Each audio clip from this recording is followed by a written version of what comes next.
Hello everyone, welcome to civil वाला daily current affairs. आज है 18 अक्टूबर और डिस्कशन स्टार्ट करने से पहले, जैसा कि आपने थंबनेल पे भी देखा होगा कि जो बसेस चलती हैं, जो इंटरसिटीज़ बसेस चलती हैं, उनमें काफ़ी इलीगल एक्टिविटीज़, प्रोस्टिट्यूशन की एक्टिविटीज़ पाई गई हैं। और ये न्यूज़ में था काफ़ी कि जो चेन्नई से बेंगलुरु एक बस ट्रैवल कर रही थी, वहाँ पे जो है एक आपत्तिजनक स्थिति में लोग पाए गए। और ये बहुत ही ज़्यादा देखने को मिल रहा है। जो स्लीपर बसेस होती हैं, एसी बसेस, वहाँ पे इस तरीके की गतिविधियाँ पाई जाती हैं। लिकर भी होता है वहाँ पे। और जब नॉर्मल पैसेंजर ट्रैवल करते हैं फैमिली के साथ में और इस तरीके की चीज़ें जब पाई जाती हैं, तो वो बहुत ही गलत जो है वो संदेश मैसेज देती हैं सोसाइटी को, जो कि बहुत ही गलत है। और इस पे एक्शन बस वाले लोग जो हैं वो भी नहीं ले पा रहे हैं, क्योंकि जब उन्हें धमकाया जाता है, जब उन्हें कहा जाता है कि ये सही नहीं है, तो वो बहुत ही ज़्यादा गलत रेटिंग कर देते हैं। तो बस वालों को पैसेंजर्स भी नहीं मिलते हैं, तो वो भी ज़्यादा एफ़र्ट्स नहीं कर पा रहे हैं। तो इसमें आपकी क्या राय है, क्या सॉल्यूशन हो सकते हैं इस तरीके की जो भी प्रोसेस होते हैं, गतिविधियाँ होती हैं, इन्हें रोकने के लिए? अगर आप एक सिविल सर्वेंट होते और आपको ऐसा कुछ पता चलता, तो आप किस तरीके से एक्शन लेते? अब शुरू करते हैं आज का डिस्कशन। सबसे पहले हम रिवीजन क्वेश्चन का आंसर देखेंगे। अरुणाचल प्रदेश और भारत के सौराष्ट्र में सूर्योदय के बीच लगभग कितना समय अंतर है? The approximate time difference between the sunrise in Arunachal Pradesh and Saurashtra in India. तो 2 आवर्स का डिफरेंस है। अरुणाचल प्रदेश और सौराष्ट्र में सूर्योदय के बीच लगभग 2 घंटे का अंतर है। ऐसा देश के विशाल अनुदैर्घ्य विस्तार के कारण है, जो लगभग 30 डिग्री तक फैला हुआ है। अरुणाचल प्रदेश सुदूर पूर्व में स्थित है, वो जो है वो ईस्ट में है। वहीं सौराष्ट्र जो है वो हमारा पश्चिम में स्थित है। ये विशाल अंतर सूर्योदय में लगभग 2 घंटे के समय अंतराल के लिए जिम्मेदार है। नेक्स्ट है हमारा क्वेश्चन, खड़गवासला बांध किस राज्य में स्थित है? The Khadakwasla dam is located in which state? सही आंसर है हमारा महाराष्ट्र। खड़गवासला बांध 1.6 किलोमीटर लंबा है। इसे महाराष्ट्र में पुणे से 20 किलोमीटर दूर मुथा नदी पर बनाया गया है। मुथा नदी पर बने इस बांध ने एक आकर्षक झील खड़गवासला झील बनाई है, जो पुणे और उसके उपनगरों के लिए पानी का मुख्य स्रोत है। करंट क्वेश्चन था हमारा, किस राज्य ने 5वें राष्ट्रीय जल पुरस्कार 2023 में सर्वश्रेष्ठ राज्य का पुरस्कार जीता है? Which state has bagged the best state award in 5th national water awards 2023? सही आंसर है हमारा उड़ीसा। पहला क्वेश्चन है आज का, केंद्र सरकार के कर्मचारियों और पेंशन धारकों के लिए महंगाई भत्ता जो डीएनएस अलाउंसेस होता है, डीए में कितनी प्रतिशत वृद्धि की गई है? तब what percentage of increase was made in DNS allowances for central government employees and pensioners? तो सही आंसर है हमारा 3%। बुधवार को केंद्र में मोदी सरकार ने केंद्र सरकार के कर्मचारियों को, जो सेंट्रल गवर्नमेंट के एम्प्लॉयज़ होते हैं, और पेंशन धारकों के लिए महंगाई भत्ते में 3% की वृद्धि को मंजूरी दी है, जिसे दिवाली से पहले लागू किया जाएगा। पहले महंगाई जो भत्ता था वो 42% था। इस 3% की वृद्धि से अब कितना हो जाएगा? 45% हो जाएगा। नेक्स्ट हमारा क्वेश्चन है, जम्मू और कश्मीर के उप मुख्यमंत्री DCM के रूप में किसे नियुक्त किया गया है? Who has been appointed as a deputy chief minister DCM of Jammu Kashmir? सही आंसर है हमारा Surinder Kumar Chaudhary. National Conference NC के उपाध्यक्ष उमर अब्दुल्ला ने बुधवार को श्रीनगर में शपथ ग्रहण समारोह के दौरान जम्मू और कश्मीर के नए मुख्यमंत्री के रूप में शपथ ली। इस अवसर पर जम्मू क्षेत्र के प्रमुख चेहरे सुरिंदर कुमार चौधरी को उप मुख्यमंत्री नियुक्त किया गया। ये समारोह जम्मू और कश्मीर उपराज्यपाल वहाँ के कौन है? मनोज सिन्हा की अध्यक्षता में किया गया। तो इसे आप याद रखिएगा, कौन उसके उप मुख्यमंत्री बनाए गए हैं? सुरिंदर कुमार चौधरी। नेक्स्ट हमारा क्वेश्चन है, कौन सी भारतीय महिला क्रिकेटर को ICC हॉल ऑफ फेम में शामिल किया गया? Who is the Indian women cricketer inducted into ICC hall of fame? तो सही जो आंसर है हमारा नीतू डेविड है। इसी तरीके से किस जो है मेल क्रिकेटर को बनाया गया है ICC हॉल ऑफ फेम में, उसका आंसर आप कमेंट सेक्शन में कीजिएगा। ICC ने 3 दिग्गज खिलाड़ियों ICC हॉल ऑफ फेम में शामिल किया है। इसमें इंग्लैंड के पूर्व ओपनर एलिस्टेयर कुक, भारतीय महिला टीम की खिलाड़ी नीतू डेविड और दक्षिण अफ्रीका के पूर्व आक्रामक बल्लेबाज एबी डी विलियर्स को शामिल किया गया है। आपको बताना है कि मेल क्रिकेटर कौन है जिसे ICC हॉल ऑफ फेम में शामिल किया गया है। नेक्स्ट हमारा क्वेश्चन है, भारत का प्रतिनिधित्व 23वीं SCO बैठक में किसने किया है? Who represented India's in the 23rd SCO meeting? सही आंसर है एस जयशंकर। और इसमें आपको बताना है कि SCO में कौन कौन से मेंबर कंट्रीज़ है। भारत और पाकिस्तान किस ईयर SCO में शामिल हुए थे और SCO का जो हेडक्वार्टर है वो कहाँ है, इसे आप कमेंट सेक्शन में बताइएगा।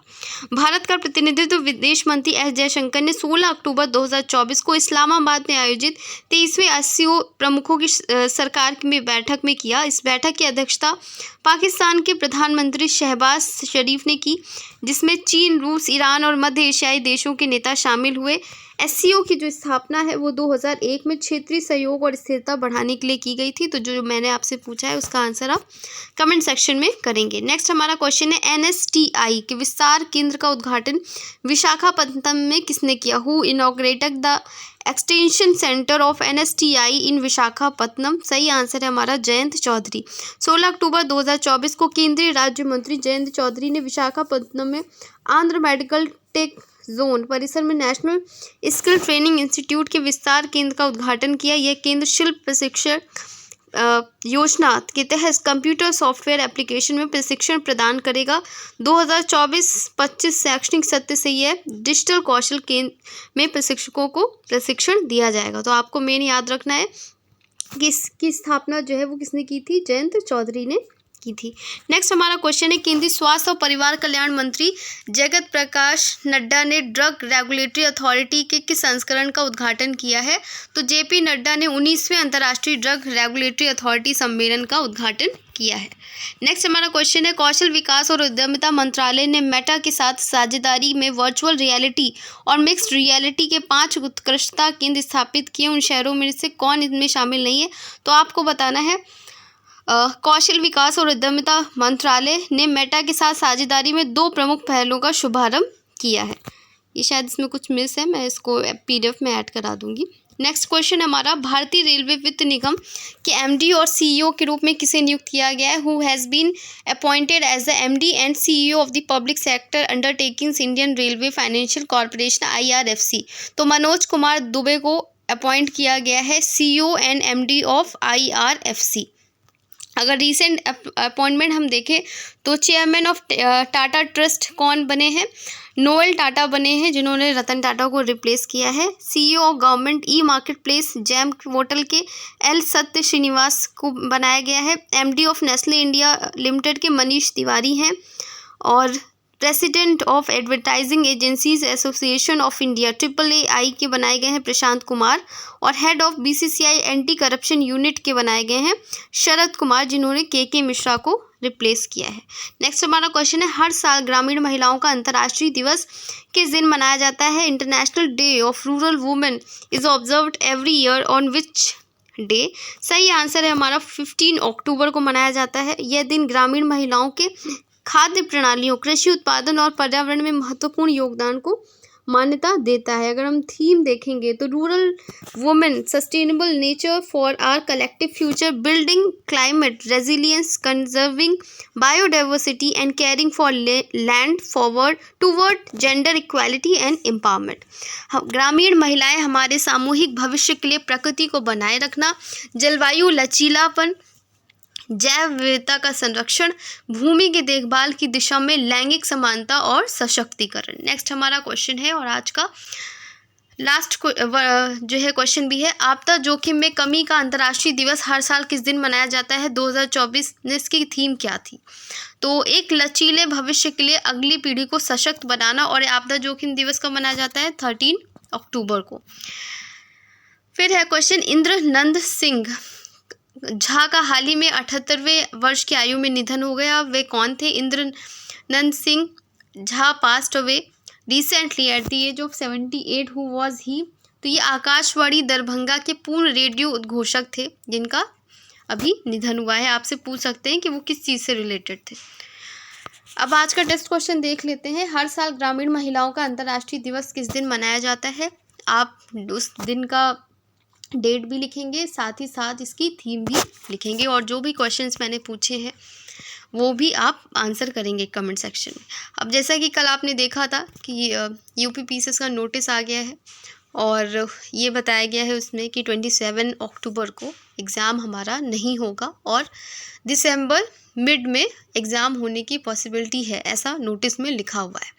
तो अभी ये इंडिकेशन तो उन्होंने दे दिया है कि दिसंबर में एग्ज़ाम वो कराना चाहते हैं। बाकी नॉर्मलाइजेशन के लिए बहुत सारे प्रोटेस्ट भी हो रहे हैं, बच्चे बहुत एफ़र्ट दे रहे हैं, CW की टीम भी काफ़ी एफ़र्ट दे रही है।